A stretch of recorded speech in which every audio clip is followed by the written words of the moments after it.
महाराज सातारकर नाद ब्रह्म ऋषि पुरस्कार के इस पावन अवसर पर यहाँ पर विराजमान पद्मश्री उपाधि से विभूषित डॉक्टर विजय पांडुरंग भटकर एवं यहाँ पर शुभाशीर्वाद देने के लिए विराजमान त्याग मूर्ति श्रीमती प्रयाग अक्का कराड़ जी तथा इस कार्यक्रम के मुख्य संयोजक विश्व शांति केंद्र के संस्थापक डॉक्टर विश्वनाथ कराड़ जी, यहाँ पर उपस्थित सभी महानुभावों, माताओं, बहनों और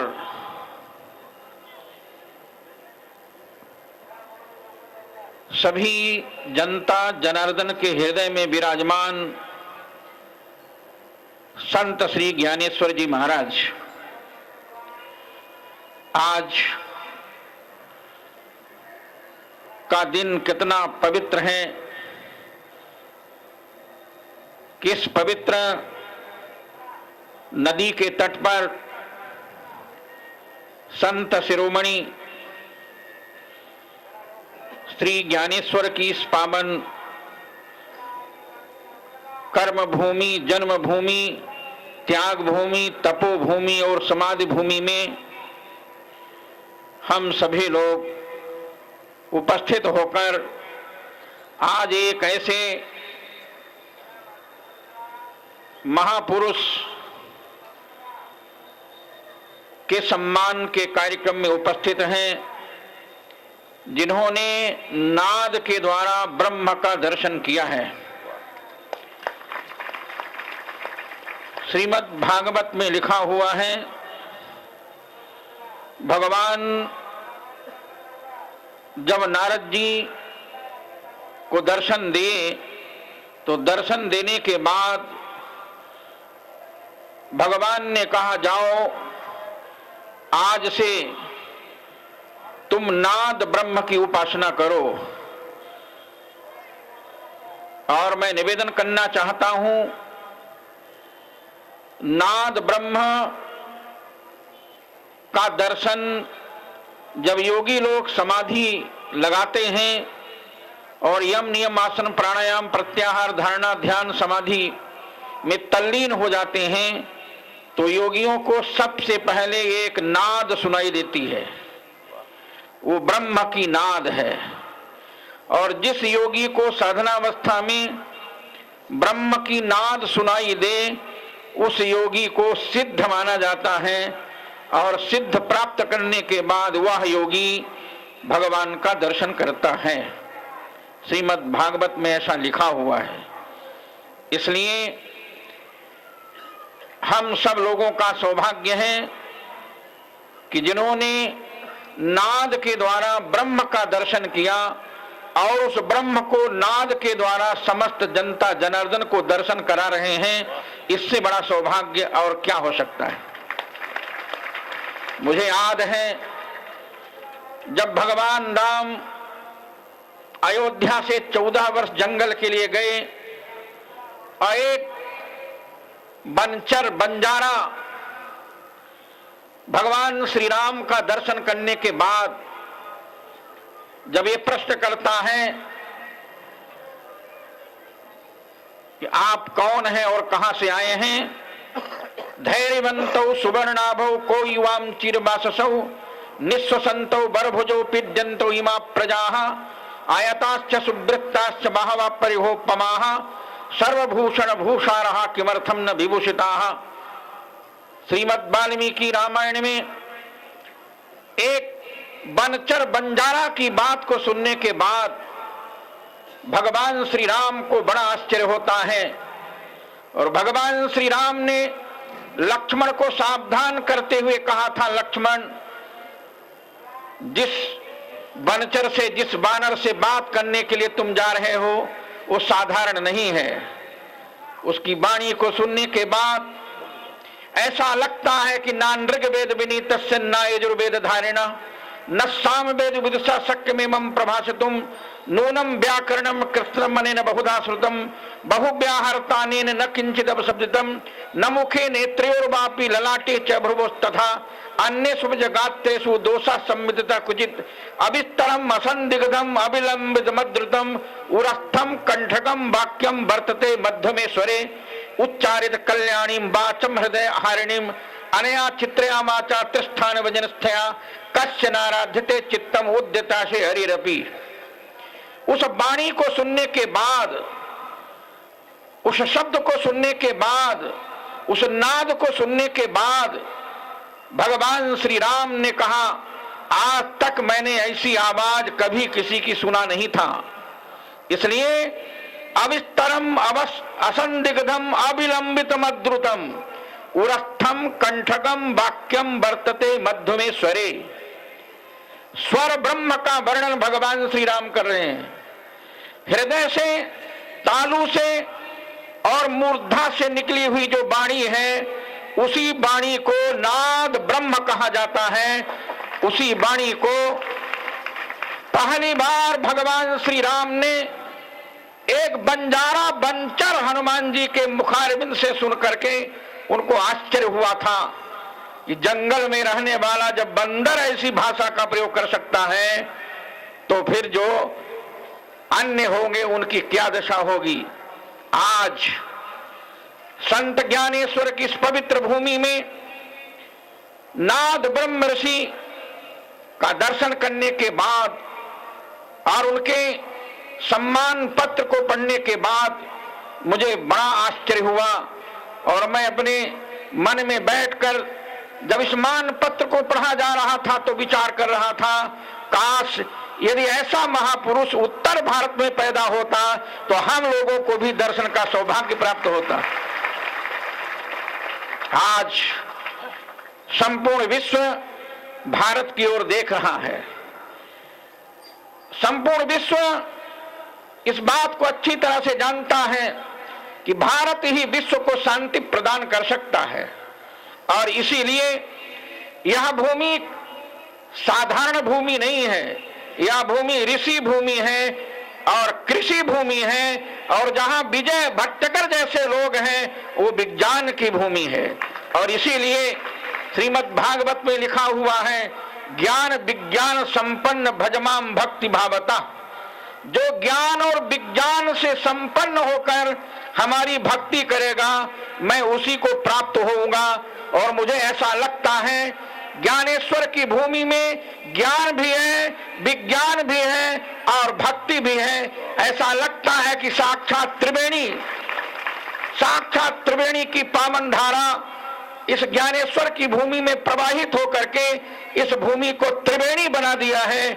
यही कारण है कि आज लाखों लोग इस पावन भक्ति के, ज्ञान के, वैराग्य के और विज्ञान की भूमि में बैठ करके ऐसा मंगलमय दिव्य आनंद प्राप्त कर रहे हैं। मुझे याद है जब भगवान का नाम लिया श्रीमन्नारायण का गजराज ने तो भगवान उसका उद्धार करने के लिए जब गरुड़ से नीचे कूद पड़े और नीचे कूद कर सबसे पहले जब उन्होंने ग्राह का उद्धार किया तो ग्राह शंख चक्र गदा पद्म धारण कर ऊपर जा रहा था। तो हाथी ने पूछा, प्रभु मैंने तो आपका एक रूप देखा था, ये दूसरा भगवान कौन ऊपर जा रहा? तो भगवान ने कहा, ये तो संत के चरणों को पकड़ने वाला ऊपर जा रहा है। इसलिए जो संत ज्ञानेश्वर के चरणों को पकड़ेगा उसका उद्धार पहले होगा और जिसका लोग पैर पकड़ेंगे उसका उद्धार बाद में होगा। आज वह दृश्य मुझे आपके इस पावन ऋषि भूमि, ब्रह्मर्षि भूमि, तपोभूमि, ज्ञान भूमि और ब्रह्मर्षि ज्ञानेश्वर ने आज के लगभग 450 वर्ष पहले जब एक भैंसा को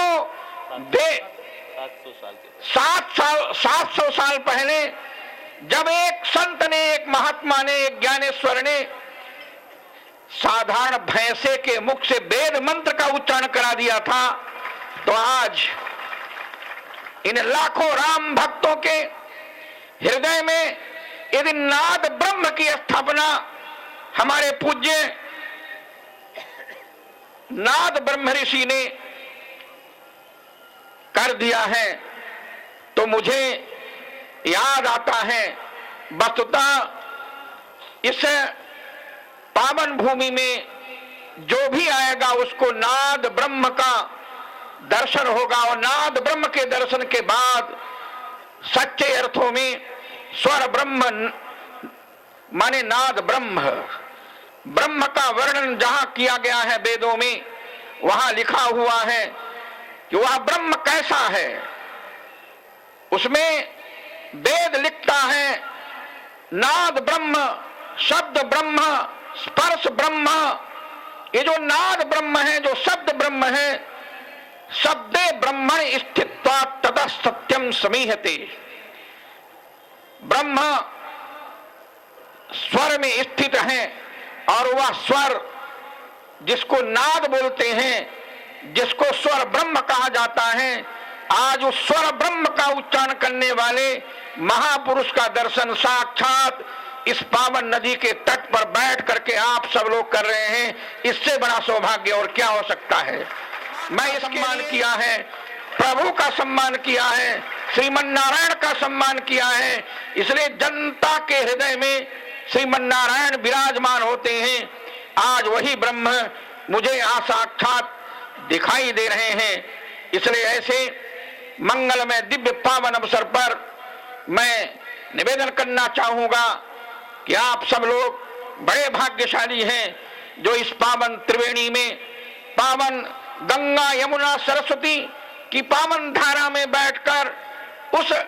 महापुरुष, जिस महापुरुष ने सारे ब्रह्मांड को लोगों ने सिद्धि दिखाने के लिए बहुत प्रयास किया था कि मैं सिद्ध हूं, लेकिन संत जिस दीवार में बैठा था, जब वह दीवार चलने लगी तो शेर में बैठने वाले लोगों को बड़ा आश्चर्य हुआ था। मैं समझता हूं जब यह वह भूमि है जो अचेतन भी चेतन बनकर समाज को नई दिशा देता है, जब अचेतन चेतन बन जाता है, जहां जड़ चैतन्य बन जाता है, तो गोस्वामी तुलसीदास जी का वह वाक्य नहीं भूलता, जो जड़ को चेतन करता है, जड़ ही करहि चैतन्य अजरा जड़ा भवंती, जड़ा भी अजरा भवंती। यह जो शब्द है यह मुझे नहीं भूलता है। इसलिए मुझे तो ऐसा लगता है कि जैसे वृंदावन में भगवान कृष्ण की बंसी की आवाज को सुनने के लिए बड़े बड़े ऋषि लोग, साधु लोग, महात्मा लोग पुरेह भूमन भवोपयोगिन त्वदर्पितेहा निज कर्म लब्धया विबुद्ध भक्तैव कथोपनीतया प्रपेदिरेंजोच्युते गतिम पराम, हिमालय की कंदराओं का परित्याग कर वृंदावन के यमुना के पावन तट पर आ गए थे। आज भी ऐसा लगता है कि बहुत से संत लोग, महात्मा लोग जो हिमालय की कंदराओं में तपस्या करते थे, वो आज इस नदी के पावन तट पर भक्त के वेश में आकर के संत ज्ञानेश्वर का दर्शन कर रहे हैं। इसलिए भागवत में लिखा हुआ बहवा विहंगैव भिक्षुचर्याम चरंती, बहुत ऐसे लोग विहंग के रूप में भिक्षुचर्या करने के लिए जैसे वृंदावन में यमुना के तट पर भगवान कृष्ण की बंसी की ध्वनि को सुनने के लिए आ जाते थे, आज वही दृश्य मुझे ऐसा लगता है स्वर ब्रह्म, नाद ब्रह्म को सुनने के लिए बहुत से संत लोग, महात्मा लोग भी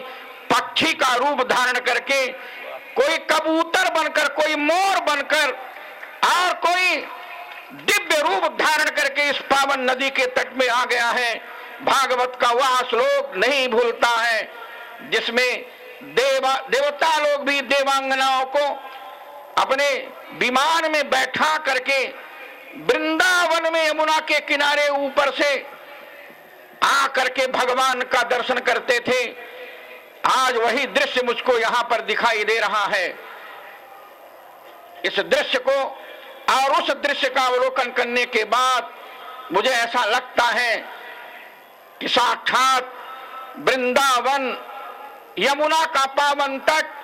जैसे द्वापर में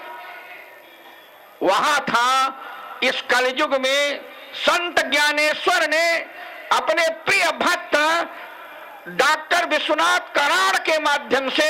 यहां पर प्रवाहित कर दिया है, जिसको सभी लोग देख रहे हैं, दर्शन कर रहे हैं। मैं आज इन्हीं शब्दों के साथ ये निवेदन करना चाहता हूं, वस्तुतः जो धर्म की जड़ होती है वो तीर्थ में होती है, और तीर्थ की जो जड़ होती है वो संत के चरण में होती है। इसलिए श्रीमद् भागवत में लिखा है, जहां संत पहुंच जाते हैं वह तीर्थ होता है। इसलिए तीर्थी कुर्वन्ति तीर्थानि स्वान्तस्थेन गदावृतम, तीर्थ को तीर्थ बनाने का काम संत लोग करते हैं। जिस संत ने इसको तीर्थ बना दिया, उस तीर्थ को भी तीर्थ बनाने का काम संत के रूप में भगवंत कर रहे हैं। इससे बड़ा और सौभाग्य क्या हो सकता है। इसलिए मैं आज इस अवसर पर ब्रह्मनाद की उपासना करने वाले नाद ब्रह्म ऋषि को धन्यवाद देता हूं कि जिस नाद ब्रह्म के द्वारा महाराष्ट्र के प्रिय भक्तों के हृदय में भक्ति भावना का समावेश किया है। मैं चाहता हूं अयोध्या में भगवान राम लला के चरणों में श्री राम जन्मभूमि पर भी एक बार नाद ब्रह्म की गुंजार हो जाए। यदि एक बार अयोध्या की पावन धरती में नाद ब्रह्म का गुंजायमान हो जाएगा, तो जो आज असामाजिक वातावरण इस देश के हिंदू और मुसलमानों को, भारतीय लोगों को जाति पाति भेदभाव छुआछूत ऊंच नीच की भावनाओं में बांटकर राजनीतिक रोटी सेकने वाले उन देश के नेताओं को भी मैं बताना चाहता हूं, जब वह ब्रह्मनाद अयोध्या की पावन धरती में होगा और वह नाद जब सुनाई देगा, तो मुझे ऐसा लगता है फिर दुनिया में कोई विवाद मचाने वाला, कोई हलचल मचाने वाला, कोई सांप्रदायिक दंगा फैलाने वाला विश्व शांति केंद्र के संवाद को अछूता नहीं छोड़ सकता है। इसलिए आज की इस पावन बेला में विश्व शांति केंद्र की ओर से डॉक्टर विश्वनाथ कराड़ ने विश्वनाथ एक विश्वनाथ जिन्होंने हलाहल विष का पान किया था तो अजर और अमर हो गए, और उस विष को पीने के लिए कोई तैयार नहीं था। याद दिलाना चाहता हूं, जब भगवान विष्णु ने भगवान शंकर से प्रार्थना किया, महाराज इस विष से सारा संसार जल जाएगा, सृष्टि का प्रलय हो जाएगा, तब भगवान शंकर ने कहा था चलो, जब प्रभु आप कह रहे हैं तो मैं उस जहर को, उस विष को भी विश्व के कल्याण के लिए पी रहा हूं। और वह जब जहर विश्व का नाथ कैलाशी भगवान शंकर पीने लगा, और जब वह गले के पास में गया तो विश्वनाथ ने सोचा कि यह विष यदि गले के नीचे जाएगा तो हृदय में भगवान का निवास होता है। ईश्वर सर्वभूतानां हृदय से अर्जुन तिष्ठति। यदि हृदय में जहर जाएगा तो हमारे श्री भगवान को, श्रीमन नारायण को कष्ट होगा। इसलिए उस समय के विश्वनाथ ने उस जहर को अपने कंठ में धारण किया था, तो भगवान शंकर का नाम हो गया था नीलकंठ, तम नाम कहायो। भगवान शंकर नीलकंठ महादेव के नाम से पुकारे जाते हैं। आज मैं निवेदन करना चाहता हूं, आज जो विश्वनाथ ये सांप्रदायिक द्वेष, सांप्रदायिक दुर्भावना और आपस में लोगों को भिड़ाने का काम करने वालों का जहर पीकर विश्व शांति केंद्र के माध्यम से जो ये समारोह कर रहा है, मुझे ऐसा लगता है एक शंकर था जिसने उस कालकूट विष को पिया था, आज वह शंकर फिर से विश्वनाथ के रूप में इस कालकूट विष को पीकर संसार के लोगों को अमर करने के लिए आ गया है। इसलिए मैं धन्यवाद देता हूं और भगवान से प्रार्थना करता हूं कि जैसे विश्वनाथ ने सारे विश्व की रक्षा किया था, आज यह डॉक्टर विश्वनाथ कराण भगवान शंकर के हलाहल विष पीने के समान सांप्रदायिक दुर्भावनाओं को पीकर विश्व शांति केंद्र के माध्यम से शांति का संदेश, ज्ञान का संदेश, भक्ति का संदेश देकर सारे समाज को एक करके भारत को अखंड बनाने का काम जैसे स्वामी विवेकानंद जी ने किया था, भारत को अखंड बनाने का काम जैसे महात्मा गांधी ने किया था, भारत को अखंड बनाने का काम जैसे डॉक्टर हेडगे भान ने किया था, भारत को अखंड बनाने का काम जैसे संत तुकाराम ने किया था, भारत को अखंड बनाने का काम जैसे नामदेव जी ने किया था, भारत को अखंड बनाने का काम जैसे संत ज्ञानेश्वर ने किया था। आज वही काम, वही बागडोर ऐसा लगता है अर्जुन ने विश्वनाथ के हाथ में देकर संसार के कल्याण की बागडोर सौंप दिया है। और मैं निवेदन करूंगा इस बागडोर को लेकर जैसे अर्जुन के रथ को भगवान कृष्ण ने विजय दिलाई थी और महाभारत युद्ध में भगवान कृष्ण के कारण अर्जुन की बागडोर में